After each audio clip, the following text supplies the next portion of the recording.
They stand ready.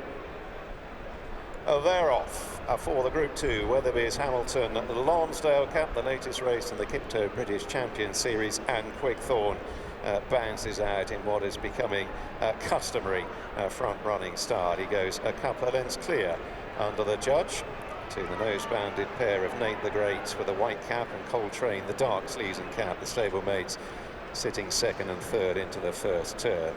Tashcan in the light blue races close up in fourth, and then Rashoon in a grey jacket against the running rail, disputing last place with Mostly Cloudy, and Quickthorn very quickly opening up a lead, bordering on a good 6-8 lengths, heading towards the end of half a mile. Then Quickthorn allowed to dictate.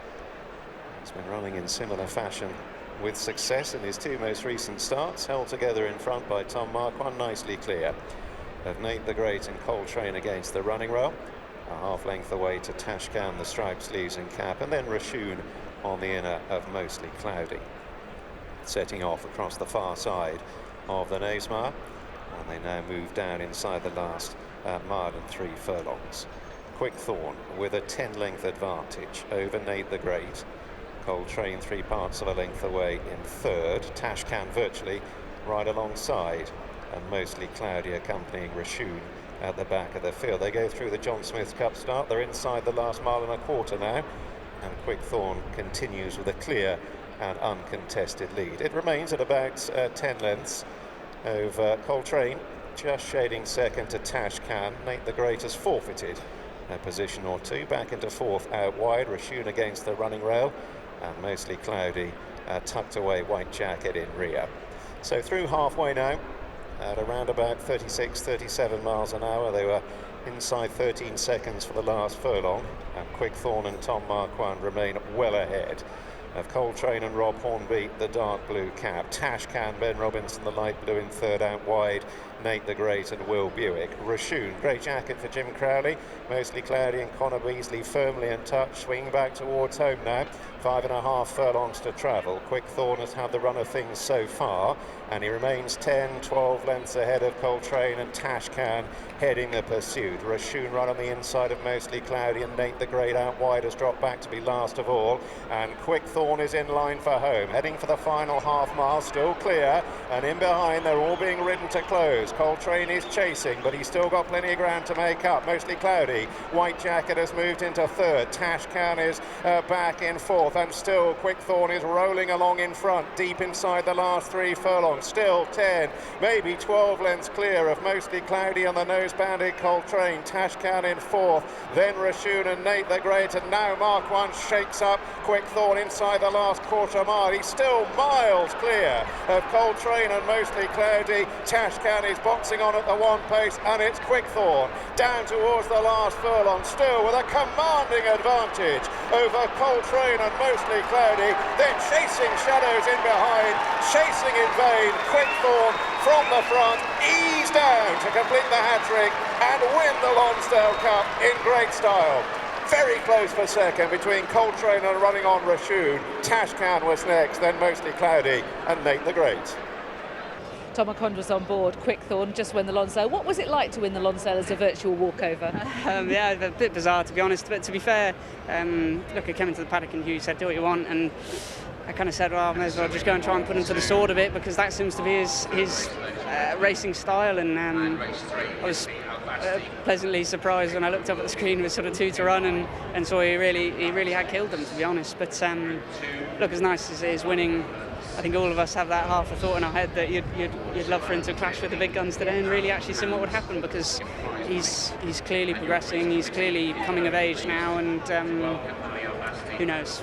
The time was really good as well. It is such a shame that neither of them were there. It's the same in France, you know, and I pulled out that day, thought I had a good bit more left in the tank, and it was the first day that he really found a rhythm, like at Sandown when he won. He was a little bit scrappy still, so but today was the same. He just felt superior and felt like it was so easy for him. So look, while the winning margin was great, it was more the fashion in which he did it, and then the feeling on the way around. So time will tell. They'll meet eventually, and look, everyone will be sort of shown where his place is within the division. But He's clearly well up there. It's just whether he can bridge that gap to the very best. So exciting targets against Trueshan potentially. I know you have to head off, but very quick thoughts on Chateau and Rasel. Look, Chateau, I suppose, off his form, he should be giving them a really good race. He's been a little bit unlucky with his sort of runs through at the 2 on his last couple of starts, could be sort of easily said. So looking forward to jumping aboard him, Sheikh Issa and Andrew, and obviously Rasel. He's got to take a step forward, but it looks like, again, he just raced a touch behind the bridle at Goodwood early on, and swinging down that hill probably didn't help him. So look, hopefully here on a flat track things can go even more to plan, and we'll see. Okay. Best of luck and congratulations. Cheers, Lydia. An incredibly impressive performance to win the Lonsdale from Quickthorn. His trainer, of course, is Hughie Morrison. Wow, that was a superb Group 1 style performance, wasn't it?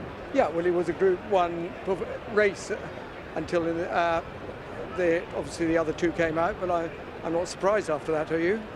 Well, I mean, you were saying beforehand you'd have liked to have taken them both on. Yeah, he just gallops, doesn't he? He's got the most huge, Tom, I couldn't get him away really. He was just so enthusiastic about it. He got that cruising speed. And when he won in France the other day, he said, if they'd come to me, I'd have gone away again.